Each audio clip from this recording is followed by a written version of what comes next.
আসসালামু আলাইকুম। আমরা এখন একটা এসি এখানে ইনস্টল করেছি। তো আজকে আমি আপনাদেরকে দেখাবো কিভাবে একটা স্প্লিট এসি ইনস্টল করার পর আমরা গ্যাস ছেড়ে দেব। এই এসিটা আমরা যখন আরেক বাসা থেকে শিফট করে এখানে নিয়ে আসা হয়েছে, তো সেখানে গ্যাস লক করা ছিল।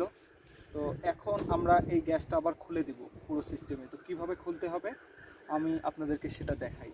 তো আমাদেরকে সর্বপ্রথম এখানে যে ক্যাপগুলো থাকে এই ক্যাপগুলো খুলে ফেলতে হবে। এই যে এখানে যে ক্যাপগুলো থাকে এগুলো আমরা খুলে ফেলবো। আমাদের পুরো সিস্টেম ভ্যাকুয়াম করা ওকে। তো এখন আমরা এই 5 নম্বর অ্যালেন কি দিয়ে সর্বপ্রথম এই যে মোটা যে পাইপটা, এটা হচ্ছে সাকশন লাইন। তো আমরা সর্বপ্রথম এই মোটা লাইনটাতে আমরা যে লকটা পাবো এটা আগে আমরা ছেড়ে দেব।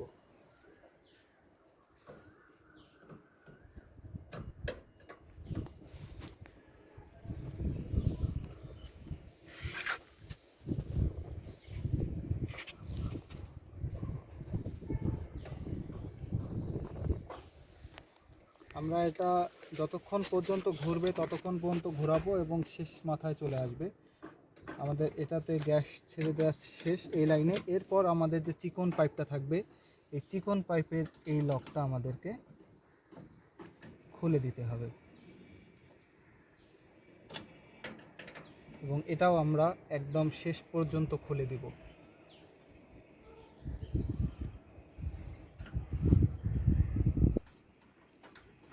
খুলে দেওয়ার পর আমরা এই ক্যাপগুলো অ্যাডজাস্টেবল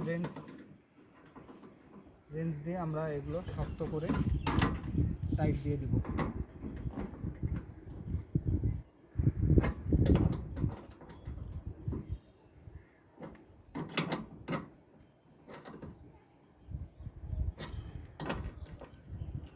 প্রত্যেকটা নাট আমরা এভাবে টাইট দিয়ে নিব। তো আপনারা আশা করি বুঝতে পারছেন যে একটা এসি শিফট করার পর কিভাবে গ্যাস ছেড়ে দিতে হয়। ধন্যবাদ পুরো ভিডিওটি মনোযোগ সহকারে দেখার জন্য এবং এরকম প্র্যাকটিক্যাল ভিডিও পেতে আমাদের চ্যানেলটি সাবস্ক্রাইব করে পাশেই থাকবেন।